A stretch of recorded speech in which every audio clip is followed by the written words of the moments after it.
जी chapter 13 कोई 3 topic हैं हमारे पास।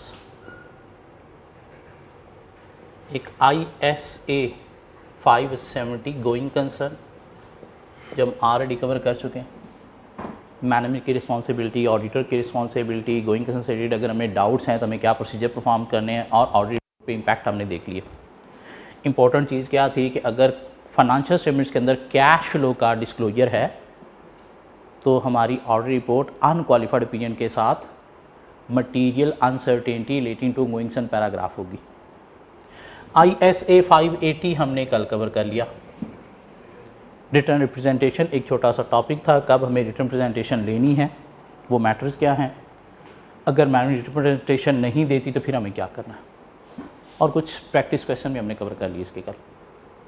एक तीसरा टॉपिक इस चैप्टर में ISA 560 जो आज हम कवर करेंगे, और ये चैप्टर ख़त्म हो जाएगा। उसके बाद इसकी आगे प्रैक्टिस चलेगी, तो वो देखेंगे फिर। सो ISA 560 में जाने से पहले अगर हम एक अकाउंटिंग स्टैंडर्ड IAS 10 कवर करें। IAS 10 का नाम सुना हो? Events after reporting date. Events after reporting date. Events after reporting date. So क्या कहता है IAS 10 कि कंपनी के ईयर एंड से लेकर ईयर एंड को बैलेंस शीट डेट भी बोलते हैं। क्या कह रहा है? बैलेंस शीट डेट से लेकर date director approve financial statements for issue, director approve financial statements for issue, इस पीरियड के दौरान हमने देखने हैं क्या कोई एडजस्टिंग इवेंट और नॉन एडजस्टिंग इवेंट्स।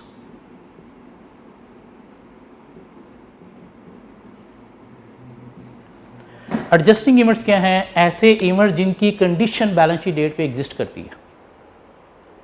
मीन कोई ऐसा इवेंट जो इस ईयर से रिलेटेड है, जिसकी अकाउंटिंग इधर फाइनेंशियल स्टेटमेंट्स के अंदर होनी चाहिए, वो क्या है? Adjusting events.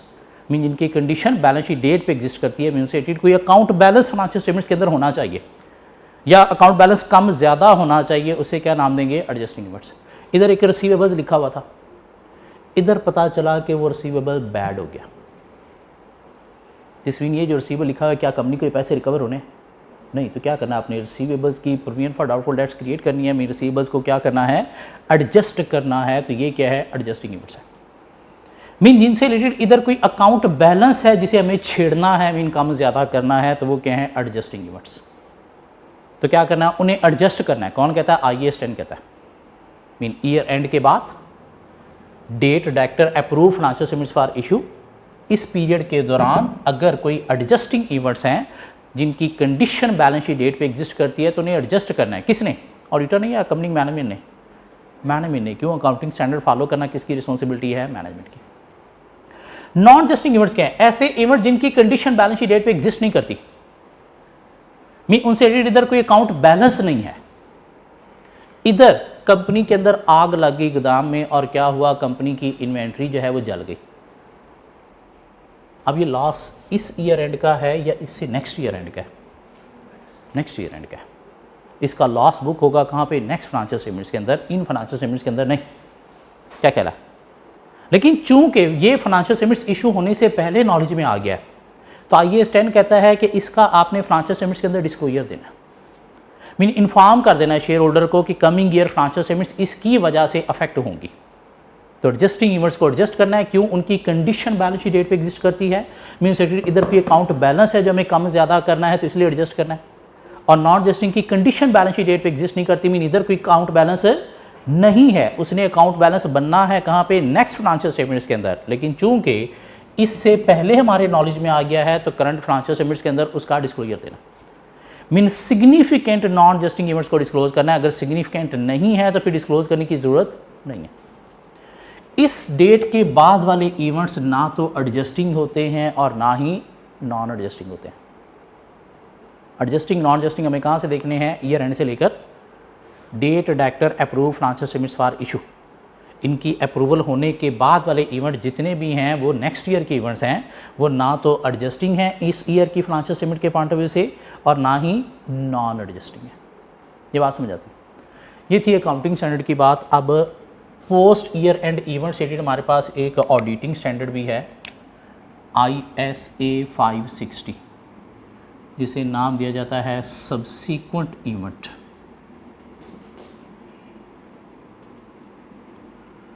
ISA 560 subsequent event. Accounting point of view से पोस्ट ईयर एंड एक ही पीरियड है, ईयर एंड से लेकर director approve financial statements for issue तक का पीरियड। लेकिन ऑडिट पॉइंट ऑफ व्यू से हमारे पास पोस्ट ईयर एंड कोई 3 डिफरेंट पीरियड्स हैं। एक पहला पीरियड है बैलेंस शीट डेट से लेकर मीन ईयर एंड से लेकर ऑडिट रिपोर्ट साइन होने तक का पीरियड, और ये यही पीरियड IAS 10 वाला है। क्यों? एक दिन डायरेक्टर फाइनेंशियल स्टेटमेंट से अप्रूव करते हैं, उसी दिन उसके बाद या वेरी नेक्स्ट डे हम क्या करते हैं, ऑडिट रिपोर्ट साइन करते हैं, जिसे हम नाम देंगे पीरियड 1 का। इससे रिलेटेड हमारी कुछ रिस्पॉन्सिबिलिटीज़ हैं, क्या हैं, थोड़ी देर में डिस्कस करते हैं। एक दूसरा पीरियड है ऑडिट रिपोर्ट साइन होने से लेकर financial statements audit report issue होने तक का पीरियड, जिसे हम नाम देंगे पीरियड 2 का। और एक तीसरा पीरियड है फाइनेंशियल स्टेटमेंट्स इशू होने के बाद से ऑनवर्ड का पीरियड, जिसे हम नाम देंगे पीरियड 3 का। सो पीरियड 1 की अगर हम बात करें, ईयर एंड से लेकर ऑडिट रिपोर्ट साइन होने तक का पीरियड, यहाँ पे ऑडिटर एक्टिव होता है या पैसिव होता है? एक्टिव होता है। क्यों? ऑडिट रिपोर्ट साइन करने से पहले उसने सारे प्रोसीजर परफॉर्म करने हैं। क्या कहलाता है? तो क्या होता है? एक्टिव होता है, जिसे हम अपना फाइनल ऑडिट का पीरियड भी कह सकते हैं। क्यों? इससे पहले जो हम काम करते हैं वो क्या होता है? इंटरम ऑडिट, और इसके बाद जो हम काम करते हैं उसे क्या बोलते हैं? Final audit.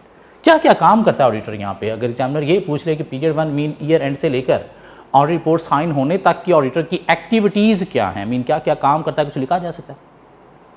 क्या क्या एक्टिविटीज़ परफॉर्म करता है?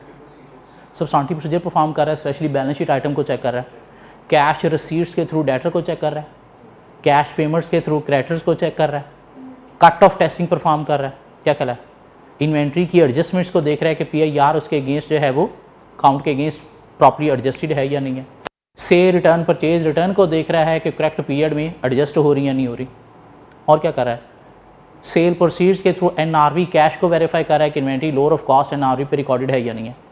कोई प्रीमियम कंटीजेंसीज हैं तो उनके भी क्या कर रहा होता है, पोस्ट ईयर एंड कॉरस्पेंडेंस या पेमेंट्स के थ्रू उनको भी वेरीफाई कर रहा है। क्या कहला?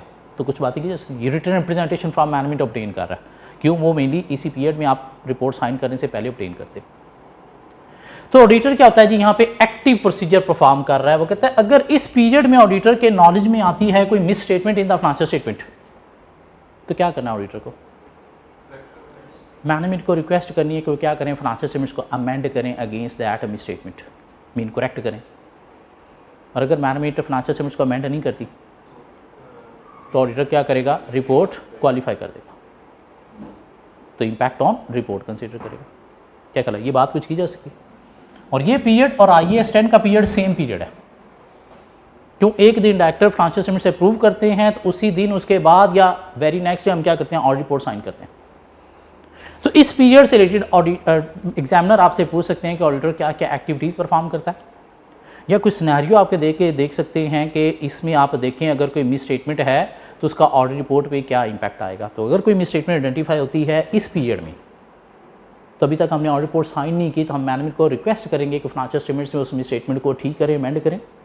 If management do not amend the financial statements, तो ऑडिटर क्या करेगा, रिपोर्ट क्वालिफाई कर देगा। अब बात करते हैं पीरियड 2 की कि ऑडिट रिपोर्ट साइन हो चुकी है लेकिन अभी तक इशू नहीं हुई। मीन आपने रिपोर्ट साइन करके मैनेजमेंट को दे दी है, मैनेजमेंट ने इशू करना होती है, कहाँ पे इशू करना होती है, AGM पे इशू करना होती है। मीन हम इसको क्या कहेंगे, AGM। क्या कहला है?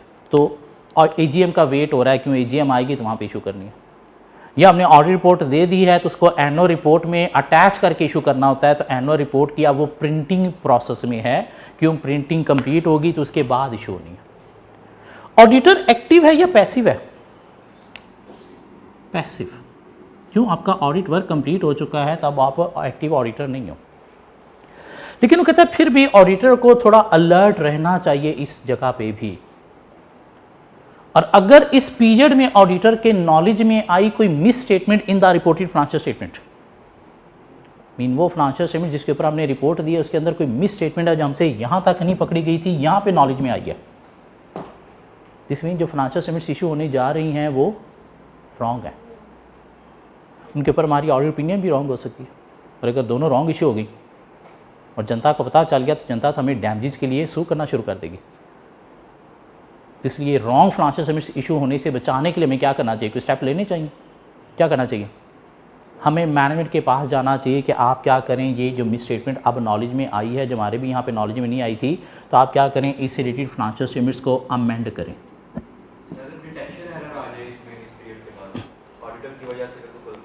तो फिर भी ऑडिटर ने ठीक करवाना है। फिर भी मीन यहाँ पे ऑडिटर के नॉलेज में कोई मिस स्टेटमेंट आई है उन फाइनेंशियल स्टेटमेंट्स के ऊपर जिसके ऊपर हमने ये रिपोर्ट दिया जब इशू होने जा रही है, तो इससे बेहतर के रॉन्ग फाइनेंशियल स्टेटमेंट्स इशू हो, हमें क्या करना है, मैनेजमेंट को रिक्वेस्ट करनी है कि आप प्लीज़ क्या करें, इन फाइनेंशियल स्टेटमेंट्स को अमेंड करें, मीन पुरानी फाड़ के फेंकें और नई करेक्ट करके अमेंडेड फाइनेंशियल स्टेटमेंट्स बनाएं। हम भी क्या करेंगे, उस अमेंडेड फाइनेंशियल स्टेटमेंट्स के अकॉर्डिंगली जो है वो न्यू ऑडिट रिपोर्ट साइन करेंगे। क्यों? हमारी ऑडिट रिपोर्ट होती है फाइनेंशियल स्टेटमेंट्स पे और पुरानी की डेट तो ये थी, अब नहीं, अगर यहाँ पे प्रूव होंगी तो फिर ऑडिट रिपोर्ट की डेट उससे पहले तो नहीं ना हो सकती। तो हम भी क्या करेंगे, उन अमेंडेड फाइनेंशियल स्टेटमेंट्स के अकॉर्डिंगली नई रिपोर्ट देंगे ताकि correct financial statements, correct audit report issue होनी चाहिए। अब अगर मैनेजमेंट फाइनेंशियल स्टेटमेंट्स को अमेंड नहीं करती तो सिर्फ रिपोर्ट हम नहीं दे सकते कि हमारी रिपोर्ट फाइनेंशियल स्टेटमेंट्स पे। तो क्या करना चाहिए हमें? फिर हमें शेयर होल्डर को ये मैटर कम्युनिकेट करना चाहिए। कहाँ पे? एजीएम को अटेंड करने का, बोलने का हमारे पास राइट है, तो वहाँ पे हम बोल के कहेंगे कि मैं अपनी इस ऑडिट रिपोर्ट से विड्रॉ कर रहा हूँ। क्यों? ये फाइनेंशियल स्टेटमेंट जिनके ऊपर मेरी रिपोर्ट है ये एक्यूरेट नहीं है, ये गंदी गलीज हैं जो हमने मैनेजमेंट को कहा ठीक करने के लिए, लेकिन इन्होंने ठीक नहीं की। अब अगर मैनेजमेंट कहती है कि ठीक है आप हमें नई रिपोर्ट दे दें, हम आपको नई फाइनेंशियल स्टेटमेंट्स दे देंगे, इशू वो कर देंगे, तो हमने ऐसे नहीं मानना, पहले फाइनेंशियल स्टेटमेंट्स अमेंड होकर अप्रूव होंगी, उसके बाद हमने नई रिपोर्ट देंगे। क्यों? अगर आपने नई रिपोर्ट दे दी तो मैनेजमेंट क्या करेगी, हो सकता है पुरानी फाइनेंशियल स्टेटमेंट के साथ ही अटैच करके वो इशू कर देगी। तो इसलिए पहले फाइनेंशियल स्टेटमेंट्स अमेंड होंगी, उसके बाद हम क्या करेंगे, अपनी नई रिपोर्ट साइन करेंगे। सो पीरियड 1 में अगर हमारे नॉलेज में आई miss statement in the financial statement, तो हमने मैनेजमेंट को रिक्वेस्ट करना है कि क्या करें, फाइनेंशियल स्टेटमेंट्स को अमेंड करें, ठीक करें, करेक्ट करें, एडजस्ट करें। If management do not adjust the financial statements, तो हमें क्या करना चाहिए, रिपोर्ट क्वालिफाई कर देनी चाहिए। क्यों? अभी रिपोर्ट हमने साइन ही नहीं की। पीरियड 2 में हमारे नॉलेज में आई misstatement, mean audit report sign हो चुकी है, फाइनेंशियल स्टेटमेंट से अप्रूव हो चुकी है, ऑडिट वर्क कंप्लीट हो चुका है, लेकिन फिर भी अगर ऑडिटर के नॉलेज में आती है कोई miss statement in the audited financial statements, तो हमें क्या करना है, मैनेजमेंट से रिक्वेस्ट करनी है कोई क्या करें, फाइनेंशियल स्टेटमेंट्स को अमेंड करें, मीन पुरानी फाड़ के फेंकें और नहीं बनाएं, सही वाली बनाएं। थोड़े बहुत प्रोसीजर भी हम परफॉर्म करेंगे, मीन जो मिस स्टेटमेंट हमारे नॉलेज में आई है तो हम मैनेजमेंट अगर कहती है कि हम अमेंड करते हैं तो हम थोड़ी सी प्रोसीजर और भी परफॉर्म करेंगे, और हम भी क्या करेंगे, नई ऑडिट रिपोर्ट इशू करेंगे, पुरानी वाली फाड़ के फेंक देंगे। And if management do not amend the financial statement, तो हमें क्या करना है, consider speaking of matter to shareholder at AGM and auditor should withdraw from his audit report. Mean क्या करना है, अगर मैनेजमेंट अमेंड नहीं करती तो फिर हमारा क्या एक्शन है, consider speaking of matter to shareholder at AGM, mean share holder को एजीएम पे बताना है, and auditor should withdraw from his audit report, mean अपनी ऑडिट रिपोर्ट से विड्रॉ कर लेना है। मीन शेयर होल्डर को बता देना भाई मेरी रिपोर्ट रिलायबल नहीं है, इस पर रिलाई ना करना। क्यों? ये रीज़न है, मैनेजमेंट को मैंने बताया, उन्होंने ठीक नहीं की, तो लिहाजा मैं भी अपनी रिपोर्ट से विड्रॉ कर रहा हूँ। अब बात आती है पीरियड 3 की, कि फाइनेंशियल स्टेटमेंट्स, ऑडिट रिपोर्ट सब कुछ इशू हो चुका है, कहाँ पे है, जनता के पास है, जनता उसके ऊपर डिसीजन ले रही है। ऑडिटर यहाँ पे एक्टिव है या पैसिव है? पैसिव। क्या कहला है, एक्टिव तो ऑडिट रिपोर्ट साइन होते वक्त तक ना, उसके बाद तो क्या है, पैसिव। अब कहता है कि अगर पीरियड 3 में ऑडिटर के नॉलेज में आई miss statement in the financial statement, कि वो फाइनेंशियल स्टेटमेंट्स जो जनता को इशू हो चुकी हैं वो गलत हैं, वो मिस स्टेटमेंट हमसे ना तो यहाँ तक पकड़ी गई ना यहाँ तक पकड़ी गई। दिस मीन फाइनेंशियल स्टेटमेंट जो लोग यूज़ कर रहे हैं वो गलत हैं, और अगर आपकी ओपिनियन उसके ऊपर दी गई है अनक्वालिफाइड, तो क्या ठीक है वो ओपिनियन आपकी? नहीं। और अभी ये चीज़ आपको पता चली, अगर जनता को पता चलेगी तो डैमेजेस के लिए क्लेम आना शुरू हो जाएंगे आपके ऊपर। क्यों आपने कहा financial statement gift and fair, जबकि वो क्या है? गलत है। तो इससे पहले कि लोग आपको क्लेम के लिए सू करें, हमें अपने आप को बचाने के लिए कुछ स्टेप्स लेने चाहिए। लेकिन गलत हैं, आपने कह दिया financial statement gift and fair view, बेशक रीजनेबल एश्योरेंस दी है लेकिन गलत हैं। अब आके आपको भी पता चला कि गलत हैं, जो आपसे वहाँ तक शायद वेरिफिकेशन प्रॉपर हुई नहीं थी, प्रॉपर एविडेंस मिले ही नहीं थे, अब आके पता चला कि गलत है। क्या कह रहा है? इससे पहले कि लोग आपको डैमेजेस के लिए सू करें, हमें अपने आप को बचाने के लिए कुछ स्टेप्स लेने चाहिए। हम क्या करेंगे? कंपनी की मैनेजमेंट के पास जाएंगे और उन्हें कहेंगे कि देखो भाई, आपने हमें मामू बनाया था, हमें पता चल गया है कि ये फाइनेंशियल स्टेटमेंट्स के अंदर मिस स्टेटमेंट है, तो आप क्या करो? फाइनेंशियल स्टेटमेंट्स को रिवाइज़ करो। मीन क्या इशू करो? Revised financial statement. मीन पुरानी बेशक इशू हो चुकी हैं, अब नई करेक्ट करके फाइनेंशियल स्टेटमेंट्स इशू करो, और जो करेक्टेड वर्जन किसी चीज़ पुरानी का होता है उसे क्या नाम देता है? Revised edition, mean revised version. तो अब जो फाइनेंशियल स्टेटमेंट नई इशू होंगी उनका नाम क्या होगा? Revised financial statements. साथ हम मैनेजमेंट को कहेंगे कि आप क्या करो? उसके अंदर डिस्क्लोजर दो, मीन हाईलाइट करो रीज़न कि आप क्यों रिवाइज कर रहे हो। मीन फाइनेंशियल स्टेटमेंट के अंदर एक डिस्क्लोजर दो, बताओ कि क्या पुरानी फाइनेंशियल स्टेटमेंट्स में मिस स्टेटमेंट थी जो अब हम करेक्ट करके रिवाइज इशू कर रहे हैं। हम भी क्या करेंगे? ऑडिटर उसके accordingly revised audit report issue करेंगे। कौन सी audit report? Revised audit report. क्यों? पुरानी इशू हो चुकी है, तो अब जो नई हम इशू और करने जा रहे हैं उसका नाम हम भी क्या रखेंगे? रिवाइज्ड। और रिवाइज्ड ऑडिट रिपोर्ट के अंदर हमें भी हाईलाइट करना चाहिए कि हमने क्यों ऑडिट रिपोर्ट रिवाइज की है। तो उसमें क्या हाईलाइट करेंगे? वही मैनेजमेंट का फाइनेंशियल स्टेटमेंट्स वाला डिस्क्लोजर। और फाइनेंशियल स्टेटमेंट्स वाला कोई डिस्क्लोजर अगर हमने ऑडिट रिपोर्ट में हाईलाइट करना है तो कैसे हाईलाइट करते हैं? कैसे हाईलाइट करते हैं? फाइनेंशियल स्टेटमेंट्स का कोई डिस्क्लोजर ऑडिट रिपोर्ट में हाईलाइट करना है तो कैसे हाईलाइट करेंगे? एम्फेसिस ऑफ मैटर पैराग्राफ के।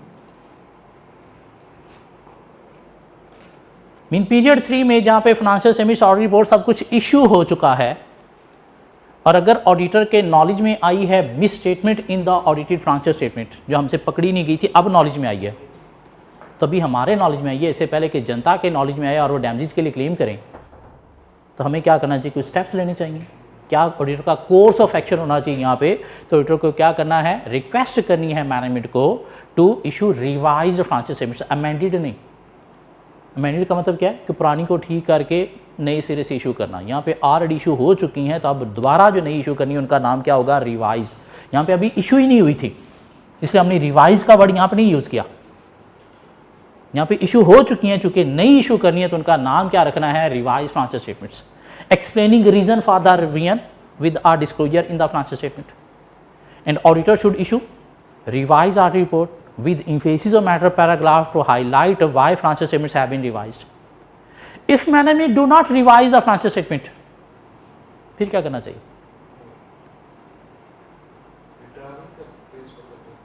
हमें लीगल एडवाइस लेनी चाहिए।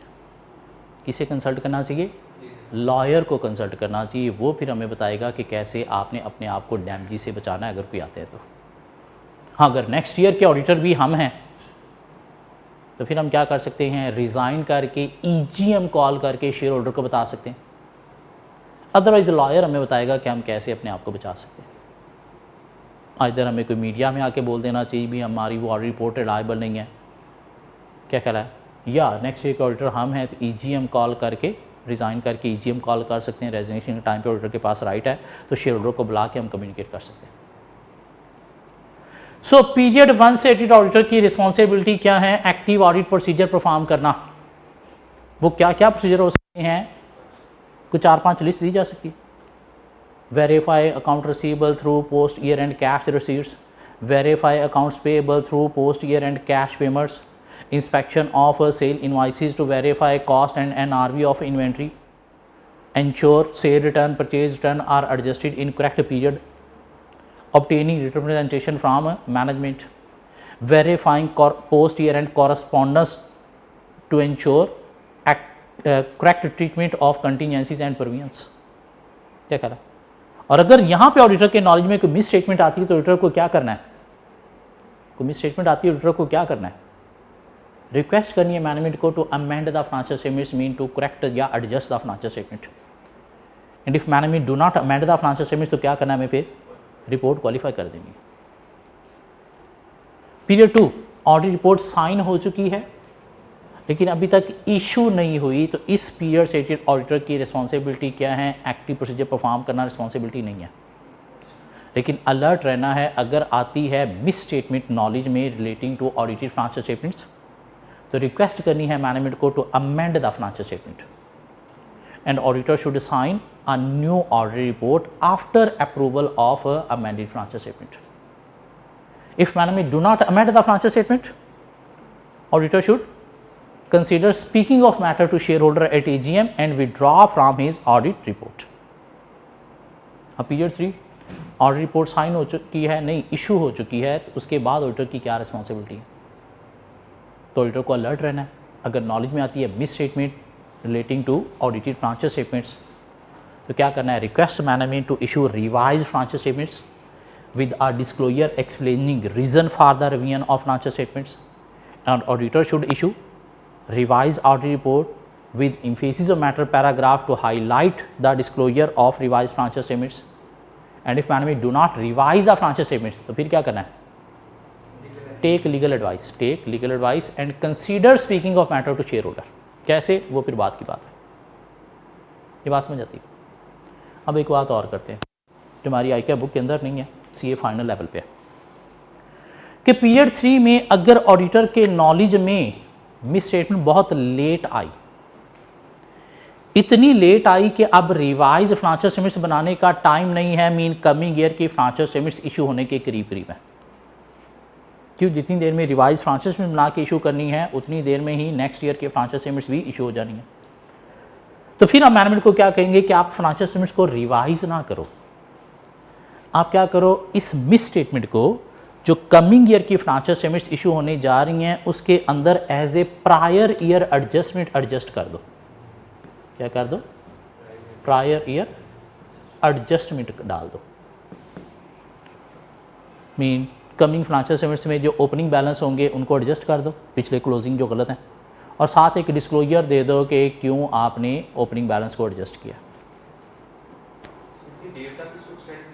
बिल्कुल एक्सटेंड हो सकती है। मीन बहुत लेट भी नॉलेज में आया, समटाइम 2 साल पुरानी मिस स्टेटमेंट आज नॉलेज में आई है, फिर भी इससे पहले जनता हमें डैमेज के लिए सू करे, हमें अपने आप को बचाने के लिए कुछ स्टेप्स लेने चाहिए। तो मैनेजमेंट को क्या कहेंगे कि इसको as a prior year adjustment adjust कर दो कमिंग फाइनेंशियल स्टेटमेंट्स के अंदर। लेकिन ये एडजस्टमेंट जब कमिंग फाइनेंशियल स्टेटमेंट्स में आएगी और इसलिए कोई मटीरियल मैटर है तो इससे फाइनेंशियल स्टेटमेंट्स के अंदर ओपनिंग बैलेंस अफेक्ट होंगे तो शेयर होल्डर तो खप डाल देगा कि आप लोगों ने शायद जानबूझ के हमारे साथ ऐसे किया था, पीछे कोई जानबूझ के एक फिगर मिस स्टेटमेंट लिखी थी, अब आके उसकी एडजस्टमेंट आ रहे हो, हमें मामूल बना रहे हो, तो वहाँ पे फिर शेयर होल्डर की खप बर्दाश्त नहीं कर सकोगे। तो इस सूरत में हम मैनेजमेंट को क्या कहेंगे कि ठीक है आप इसे as a prior adjustment adjust कर देना, लेकिन साथ अभी आप क्या करो? इशू कर दो प्रॉफिट वार्निंग। इशू कर दो क्या? Profit warning. प्रॉफिट वार्निंग का मतलब क्या है? Informing share holder, mean share holder को अभी इन्फॉर्म कर दो कि भाई कमिंग फाइनेंशियल स्टेटमेंट्स के अंदर ये पिछले साल की एक मिस स्टेटमेंट जाके एडजस्ट होगी, आपके नॉलेज में दे रहे हैं, अगर कोई डिसीजन लेने हैं तो अभी ले लो, कल को खप ना डालना।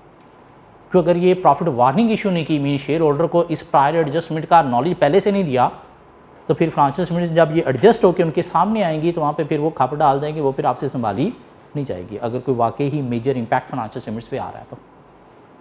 क्या कह रहा मीन अगर पीरियड 3 में नॉलेज बहुत लेट में आया, नॉलेज में मीन इतना लेट आया कि कमिंग ईयर की फाइनेंशियल स्टेटमेंट्स इमीनेंट मीन बनने के करीब हैं, तो फिर हम मैनेजमेंट को क्या रिक्वेस्ट करेंगे कि आप इसको as a prior adjustment adjust कर देना, लेकिन अभी इशू कर दो क्या? Profit warning. Profit warning issue करने का मतलब क्या है? इन्फॉर्म कर दो शेयर होल्डर को regarding this prior adjustment in coming financial statement. जी, अब हमें क्या लर्न करना है? पीरियड 1 से रिलेटेड ऑडिटर की रिस्पॉन्सिबिलिटी एग्जामिनर स्ट्रेट फॉरवर्ड पूछ सकते हैं। कि आप बताएं ऑडिटर की रिस्पॉन्सिबिलिटीज़ क्या हैं from year end date to audit report sign date. Period 2 से 18 mean audit report sign date से लेकर ऑडिट रिपोर्ट इशू होने तक ऑडिटर की रिस्पॉन्सिबिलिटीज़ क्या हैं, और वो भी हेड हमारे पास दिया गया बुक के अंदर। Period 3 mean audit report issue होने के बाद ऑडिटर की क्या रिस्पॉन्सिबिलिटीज़ है। और जब भी हमें कोई मिस स्टेटमेंट चाहे यहाँ पे नज़र आ रही है चाहे यहाँ पे नज़र आ रही है, तो मैनेजमेंट को रिक्वेस्ट करने के साथ हमने क्या करना है, audit procedures mean substantive procedure भी एक्सटेंड करने हैं, मीन फर्दर हमें सब्सटेंटिव प्रोसीजर परफॉर्म करने हैं उस चीज़ से रिलेटेड। पढ़ के देखें ज़रा, यही बातें हैं बुक के अंदर।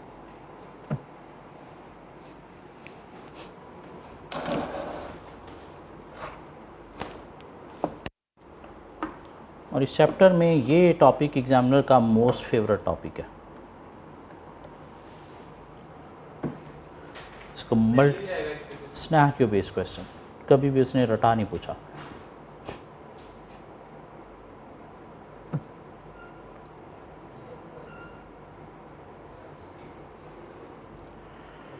पिछले पेपर में एग्जामिनर ने ये चैप्टर 13 टेस्ट किया है सिर्फ और सिर्फ 23 मार्क्स के लिए। 8 नंबर का एक क्वेश्चन था, साथ 15 नंबर का एक और क्वेश्चन था, और चैप्टर 12 14 नंबर के लिए। मिला के चैप्टर 12 और 13 37 मार्क्स का पेपर था, और 20 नंबर चैप्टर 3 था। ये दो टेक्निकल एरियाज़ हैं, एक ऑडिट रिपोर्ट और एक रिस्क, जहाँ से लास्ट टाइम उसने 57 मार्क्स टेस्ट किए। 7 13 नंबर एथिक्स के थे, कितने हो गए 70 number.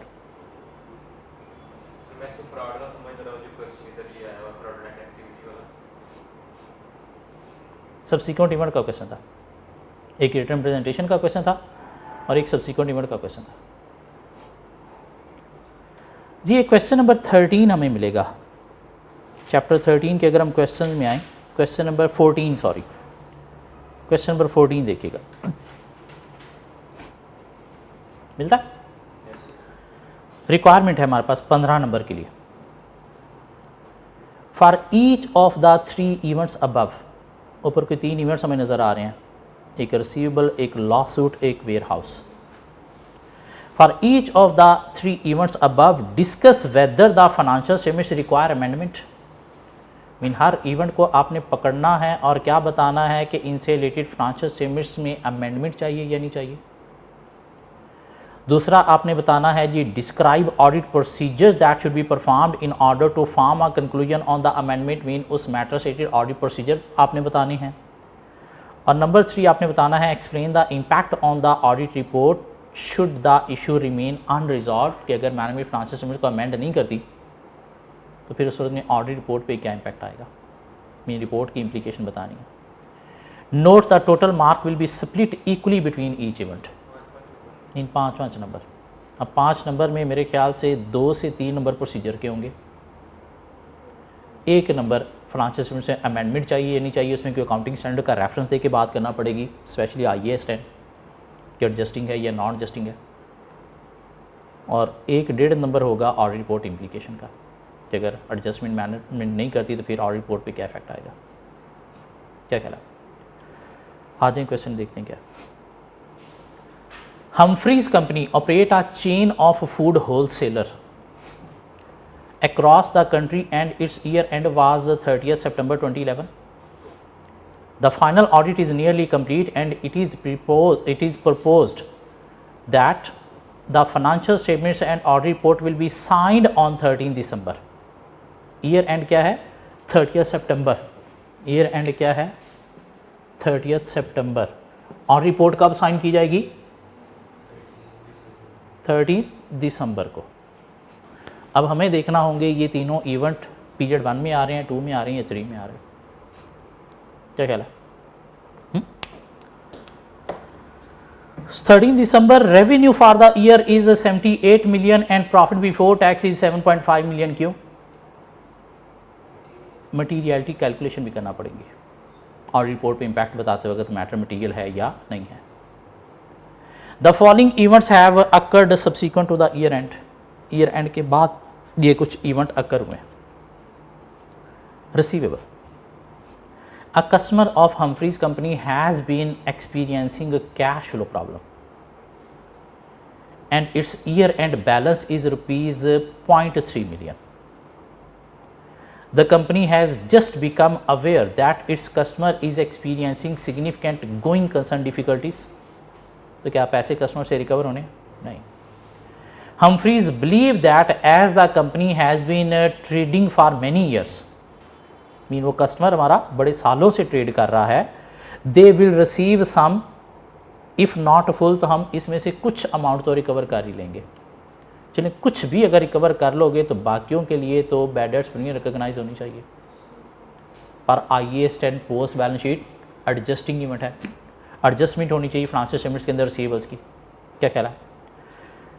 Payment from the customer hence they have not adjusted the receivable balance, क्या ठीक ट्रीटमेंट है? तो फाइनेंशियल स्टेटमेंट में एडजस्टमेंट चाहिए, तो हेडिंग देंगे हम क्या? रिसीवेबल्स की. और उसमें हम जो है वो नंबर 1 बात करेंगे किस चीज़ की? फाइनेंशियल स्टेटमेंट्स अमेंडमेंट की. और उसमें बात करेंगे कि पर IAS 10 ये क्या है? Post balance sheet adjusting event है. क्यों? अगर फुल नहीं तो हाफ अमाउंट के लिए तो हमें फिर भी प्रीमियम फॉर डाउटफुल डेट्स जो है वो रिकॉग्नाइज करनी है. रिसीवेबल बैलेंस को क्या करना है? एडजस्ट करना है. मीन एडजस्टमेंट चाहिए नहीं चाहिए वो हमने बता दिया. क्यों चाहिए? स्टैंडर्ड का रेफरेंस दे के बात कर दी कि चाहिए. अमेंडमेंट चाहिए फाइनेंशियल स्टेटमेंट्स में. अब हम क्या करेंगे जी? नंबर 2 से रिलेटेड बात करेंगे ऑडिट प्रोसीजर्स की. कैसे वेरीफाई करोगे कि वाकई ही डेटर से कोई रिकवरी होगी या नहीं होगी? कंपनी की अगर कस्टमर के साथ की कॉरस्पॉन्डेंस है तो उसे इंस्पेक्ट किया जा सकता है देखने के लिए कि whether any chance of recovery from customer है या नहीं है, कि उस कम्युनिकेशन में बताएगा हम देने के काबिल है या नहीं कुछ भी. क्या कह रहा? हम डेटर से कंफर्मेशन भी कर सकते हैं regarding the balance due and chances of payment. और क्या कर सकते हैं? ये बैलेंस भी हमने वेरीफाई करना है कि वाकई ही 0.3 मिलियन का बैलेंस है इनकी तरफ, इससे ज़्यादा नहीं है. क्या कह रहा है? इसके लिए क्या करेंगे? बाकी बैलेंस 0.3 मिलियन का इससे ज़्यादा नहीं है तो इंस्पेक्ट करेंगे हम कंपनी के अकाउंटिंग रिकॉर्ड्स को वेरीफाई करने के लिए that balance due from this customer is 0.3 million rather than above this. Management से कोई डिस्कशन भी की जा सकती. क्या ख्याल है? रिगार्डिंग देयर इंटेंशन या regarding any chances of recovery from customer की उनकी डिस्कशन से भी पता चलेगा कि इधर बोंगियाँ मार रहे हैं या फिर वाकई ही रिकवर होने के चांस है. मीन बताओ कैसे आप रिकवर कर सकते हो, मीन क्या क्या आपने स्टेप्स लिए हैं रिकवर करने के लिए. सो discuss with management regarding steps taken for recovery from the customer के क्या आपने स्टेप्स लिए हैं. मीन कोई कम्युनिकेशन की है, कोई आपके पास सिक्योरिटी है जिससे आप रिकवर कर सकते हो, ये कैसे कर सकते हो? किसी ने कोई गारंटी दी हुई थी उसके थ्रू रिकवर कर सकते हो. तो regarding steps taken by management for recovery of this debt. ये भी हो सकता है रिसीवेबल से मुतनाज़ा चल रहा होगा, खराब चीज़ें दे दी हो, तो इसलिए वो डिस्कशन से भी उनसे कंफर्मेशन से भी वेरीफाई हो गया और साथ कॉरस्पॉन्डेंस से भी वेरीफाई हो गया. मीन ये तीनों चीज़ें से हर चीज़ वेरीफाई हो जाएगी. अब ऑडिट रिपोर्ट पे इम्प्लीकेशन बता दें. नंबर 3 हम हेडिंग देंगे ऑडिट रिपोर्ट कि अगर मैनेजमेंट फाइनेंशियल स्टेटमेंट्स को अमेंड नहीं करती तो मैटर 0.3 मिलियन कितने % ऑफ प्रॉफिट है? 7.5 मिलियन का कितने % ऑफ प्रॉफिट है? 0.3 डिवाइड बाई 7.5 इंटू 100 4%. इमटीरियल है. इमटीरियल मटीरियल तो नहीं है. टोटल एसेट्स कितने हैं कंपनी के? नहीं, रेवेन्यू दिया गया कितना? 78 मिलियन. तो 0.3 को 78 का देखें क्या 1% है? कितना? And hence immaterial. So will have no effect on the audit opinion. Will have no effect on the audit opinion. क्या बहुत बड़ी सिग्निफिकेंट मैटर है? नहीं तो % ऑफ प्रॉफिट है. मीन छोटी सी अमाउंट है, इतनी बड़ी अमाउंट ही नहीं है कि शेयर होल्डर की टेंशन नहीं देना शुरू कर दें. क्या ख्याल है? और मैनेजमेंट अगर अमेंड कर ही नहीं रही तो फिर उस सूरत में तो हम एम्फेसिस मैटर देते ही नहीं ना. एम्फेसिस मैटर के थ्रू वो मैटर हाईलाइट करते हैं जो करेक्टली प्रेजेंटेड डिस्क्लोज्ड है. ये तो अगर करेक्ट है ही नहीं तो एम्फेसिस मैटर भी नहीं. ऑडिट की क्वालिफिकेशन देखनी है लेकिन वो भी नहीं बन रही यहाँ पे. दिया इसका आंसर 5 नंबर प्रॉपर जस्टिफाई करना पड़ेंगे. नंबर 2 इशू क्या है? Lawsuit A key supplier of Humphrey's company is suing them for breach of contract. एक सप्लायर ने आपको ब्रीच ऑफ कॉन्ट्रैक्ट के लिए सू कर दिया. The last suit was filed prior to the year end से पहले का केस है. And the sum claimed by them is ₹1 million और 1 मिलियन का क्लेम है. This has been disclosed as a contingent liability in the notes to the financial statement. However, correspondence has just arrived from the supplier indicating that they are willing to settle the case for a payment by Humphrey's company of $0.6 million. It is likely that the company will agree to this.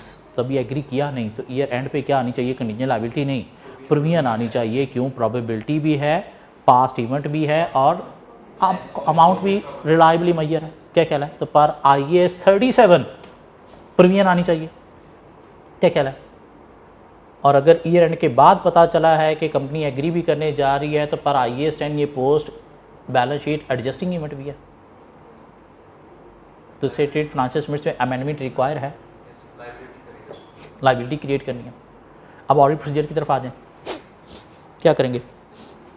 Correspondence with supplier को check कर लेंगे that they agree to settle the amount on 0.6 million. Management से discuss कर लेंगे regarding the settlement of this case क्या है. Lawyer से भी ओपिनियन ली जा सकती है टू वेरीफाई प्रोबेबिलिटी और possibility of the case. Chances क्या हैं? क्या कहला है? क्यों हो सकता है मैनेजमेंट कह रही हो जी लॉयर ने कहा प्रोबेबिलिटी नहीं पॉसिबिलिटी है, हम ऐसी बातों में घुमा रहे हैं उन्हें, हम केस जीत लेंगे. तो लॉयर से भी ओपिनियन ले लेंगे कि प्रोबेबिलिटी है या फिर पॉसिबिलिटी है. क्यों? पॉसिबिलिटी है तो कंटीजेंट लायबिलिटी ठीक था, लेकिन अगर प्रोबेबिलिटी है तो फिर प्रोविजन होनी चाहिए और हमें प्रोविजन नज़र आ रही तो लॉयर से एक दफ़ा कंफर्म भी कर लेंगे. क्या मैटर सेक्रेटरी मैनेजमेंट से कोई रिटन रिप्रेजेंटेशन ली जा सकती है? Yes, matter involving judgment estimate है तो मैनेजमेंट से रिटन रिप्रेजेंटेशन भी लेंगे रिगार्डिंग दिस मैटर. तो सप्लायर कॉरस्पॉन्डेंस को देख लेंगे, मैनेजमेंट से डिस्कस कर लेंगे regarding severity and chances of claim. Lawyer से ओपिनियन ले लेंगे और साथ हम written representation from management obtain कर लेंगे. हमें प्रोविजन नज़र आ रही है. अगर मैनेजमेंट फाइनेंशियल स्टेटमेंट्स को अमेंड नहीं करती तो 1 मिलियन है कि 0.6 मिलियन? 0.6 मिलियन. तो 0.6 मिलियन को अगर हम देखें तो प्रॉफिट के पॉइंट ऑफ व्यू से 0.3 अगर 4% था तो ये क्या बन जाएगा? 6%. So matter is material. तो financial audit report should be qualified with except of our opinion. चलें आगे. कोई और रिपोर्ट इम्पैक्ट बताने की जरूरत नहीं है.